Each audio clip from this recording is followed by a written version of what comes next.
السلام علیکم ناظرین، سیرت النبی صلی اللہ علیہ وسلم باب 12 نستورہ کی ملاقات۔ حضور اکرم صلی اللہ علیہ وسلم نے اس عہد یعنی حلف الفضول کو بہت پسند فرمایا۔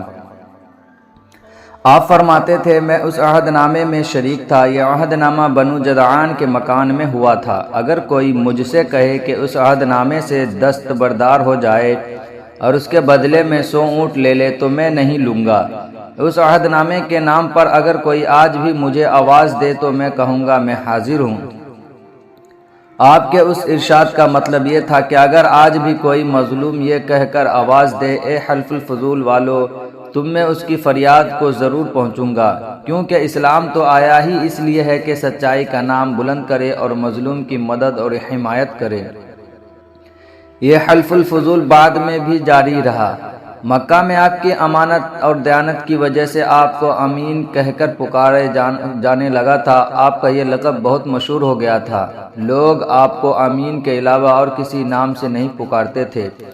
انہی دنوں ابو طالب نے آپ سے کہا اے بھتیجے، میں ایک بہت غریب آدمی ہوں اور قحط سالی کی وجہ سے اور زیادہ سخت حالات کا سامنا ہے۔ کافی عرصہ سے خشک سالی کا دور چل رہا ہے، کوئی ایسا ذریعہ نہیں کہ اپنا کام چلا سکے اور نہ ہماری کوئی تجارت ہے۔ ایک تجارتی قافلہ شام جانے والا ہے، اس میں قریش کے لوگ شامل ہیں۔ قریش کی ایک خاتون ختیجہ بنت خویلد شام کی طرف اپنا تجارتی سامان بھیجا کرتی ہے۔ جو شخص ان کا مال لے کر جاتا ہے وہ اپنی اجرت ان سے طے کر لیتا ہے۔ اب اگر تم ان کے پاس جاؤ اور ان کا مال لے جانے کی پیشکش کرو تو وہ ضرور اپنا مال تمہیں دے دیں گی، کیونکہ تمہاری امانت داری کی شہرت ان تک پہنچ چکی ہے۔ اگرچہ میں اس بات کو پسند نہیں کرتا کہ تم شام کے سفر پر جاؤ، یہودی تمہارے دشمن ہیں، لیکن حالات کی وجہ سے میں مجبور ہوں۔ اس کے علاوہ کوئی چارہ بھی تو نہیں ہے۔ یہاں تک کہہ کر ابو طالب خاموش ہو گئے۔ تب آپ نے فرمایا ممکن ہے وہ خاتون خود میرے پاس کسی کو بھیجے۔ یہ بات آپ نے اس لیے کہی تھی کہ سیدہ خدیجہ رضی اللہ تعالیٰ عنہ کو ایک بااعتماد آدمی کی ضرورت ہے، اور اس وقت مکہ میں آپ سے زیادہ شریف، پاک باز، امانت دار، سمجھدار اور قابل اعتماد آدمی کوئی نہیں تھا۔ ابو طالب اس وقت بہت پریشان تھے۔ آپ کی یہ بات سن کر انہوں نے کہا اگر تم نہ گئے تو مجھے ڈر ہے وہ کسی اور سے معاملہ طے کر لے گی۔ یہ کہہ کر ابو طالب اٹھ گئے۔ ادھر آپ کو یقین سا تھا کہ سیدہ خدیجہ خود ان کی طرف کسی کو بھیجیں گی، اور ہوا بھی یہی۔ سیدہ خدیجہ نے اللہ کے رسول صلی اللہ علیہ وسلم کو بلا بھیجا، پھر آپ سے کہا میں نے آپ کی سچائی، امانت داری اور نیک اخلاق کے بارے میں سنا ہے، اور اسی وجہ سے میں نے آپ کو بلوایا ہے۔ جو معاوضہ آپ کی قوم کے دوسرے آدمیوں کو دیتی ہوں، آپ کو ان سے دوگنا دوں گی۔ آپ نے ان کی بات منظور فرما لی۔ پھر آپ اپنے چچا ابو طالب سے ملے، انہیں یہ بات بتائی۔ ابو طالب سن کر بولے یہ روزی تمہارے لیے اللہ نے پیدا فرمائی ہے۔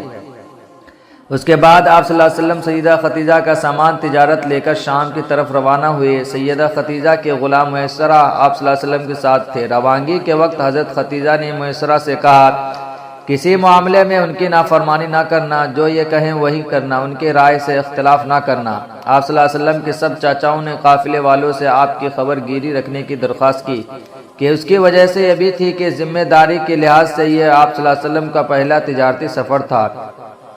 گویا آپ صلی اللہ علیہ وسلم اس کام میں بالکل نئے تھے۔ ادھر آپ روانہ ہوئے، ادھر آپ صلی اللہ علیہ وسلم کا معجزہ شروع ہو گیا۔ ایک بدلی نے آپ صلی اللہ علیہ وسلم کے اوپر سایہ کر لیا۔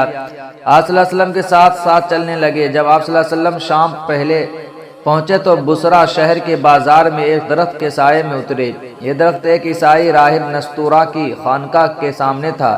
اس راہب نے میسرہ کو دیکھا تو خانقاہ سے نکل آیا۔ اس وقت اس نے آپ صلی اللہ علیہ وسلم کو دیکھا۔ آپ صلی اللہ علیہ وسلم درخت کے نیچے ٹھہرے ہوئے تھے۔ اس نے میسرہ سے پوچھا یہ شخص کون ہے جو اس درخت کے نیچے موجود ہے؟ میسرہ نے کہا یہ ایک قریشی شخص ہے، حرم والوں میں سے ہے۔ یہ سن کر راہب نے کہا اس درخت کے نیچے نبی کے سوا کبھی کوئی آدمی نہیں بیٹھا۔ مطلب یہ تھا کہ اس درخت کے نیچے آج تک کوئی شخص نہیں بیٹھا۔ اللہ تعالیٰ نے اس درخت کو ہمیشہ اس سے بچایا ہے کہ اس کے نیچے نبی کے سوا کوئی دوسرا شخص بیٹھے۔ اس کے بعد اس نے میسرہ سے پوچھا کیا ان کی آنکھوں میں سرخی ہے؟ میسرہ نے جواب دیا ہاں بالکل ہے، اور یہ سرخی ان کی آنکھوں میں مستقل رہتی ہے۔ اب نستورہ نے کہا یہ وہی ہے۔ میسرہ نے حیران ہو کر اس کی طرف دیکھا اور بولے کیا مطلب یہ وہی ہے؟ کون وہی؟ یہ آخری پیغمبر ہے، کاش میں وہ زمانہ پا سکتا جب انہیں ظہور کا حکم ملے گا، یعنی جب انہیں نبوت ملے گی۔ اس کے بعد وہ چپکے سے آپ صلی اللہ علیہ وسلم کے پاس پہنچا۔ پہلے تو اس نے آپ صلی اللہ علیہ وسلم کے سر کو بوسہ دیا، پھر آپ صلی اللہ علیہ وسلم کے قدموں کو بوسہ دیا اور بولا میں آپ صلی اللہ علیہ وسلم پر ایمان لاتا ہوں اور گواہی دیتا ہوں کہ آپ صلی اللہ علیہ وسلم وہی ہیں جن کا ذکر اللہ تعالیٰ نے تورات میں فرمایا ہے۔ اس کے بعد نستورہ نے کہا اے محمد صلی اللہ علیہ وسلم، میں نے آپ صلی اللہ علیہ وسلم میں وہ تمام نشانیاں دیکھ لی ہیں جو پرانی کتابوں میں آپ صلی اللہ علیہ وسلم کی نبوت کی علامتیں کے طور پر درج ہے۔ صرف ایک نشانی باقی ہے، اس لیے آپ صلی اللہ علیہ وسلم ذرا اپنے کندھے سے کپڑا ہٹائیں۔ آپ صلی اللہ علیہ وسلم نے اپنے شانہ مبارک سے کپڑا ہٹا دیا۔ تب نستورہ نے وہاں مہر نبوت کو جگمگاتے دیکھا، وہ فوراً مہر نبوت کو چومنے کے لیے جھک گیا، پھر بولا میں گواہی دیتا ہوں کہ اللہ تعالیٰ کے سوا کوئی عبادت کے لائق نہیں، اور میں گواہی دیتا ہوں کہ آپ صلی اللہ علیہ وسلم اللہ تعالیٰ کے پیغمبر ہے۔ آپ صلی اللہ علیہ وسلم کے بارے میں حضرت عیسیٰ ابن مریم علیہ السلام نے خوشخبری دی تھی، اور انہوں نے کہا تھا میرے بعد اس درخت کے نیچے کوئی نہیں بیٹھے گا سوائے اس پیغمبر کے جو امی یعنی ان پڑھ ہاشمی عربی اور مکی یعنی مکہ کے رہنے والے ہوں گے، قیامت میں حوض کوثر اور شفاعت والے ہوں گے۔ اس واقعے کے بعد آپ صلی اللہ علیہ وسلم بصرہ کے بازار تشریف لے گئے۔ وہاں آپ صلی اللہ علیہ وسلم نے مال فروخت کیا جو ساتھ لائے تھے اور کچھ چیزیں خریدی۔ اس خرید و فروخت کے دوران ایک شخص نے آپ صلی اللہ علیہ وسلم سے کچھ جھگڑا کیا اور بولا لات اور عزا کی قسم کھاؤ۔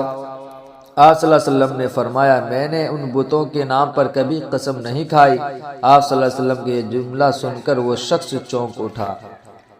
ہمارے چینل کو سبسکرائب اور لائک ضرور کریں اور بیل آئیکن ضرور دبائیں، اور زیادہ سے زیادہ ہمارے چینل کو شیئر کریں۔ السلام علیکم۔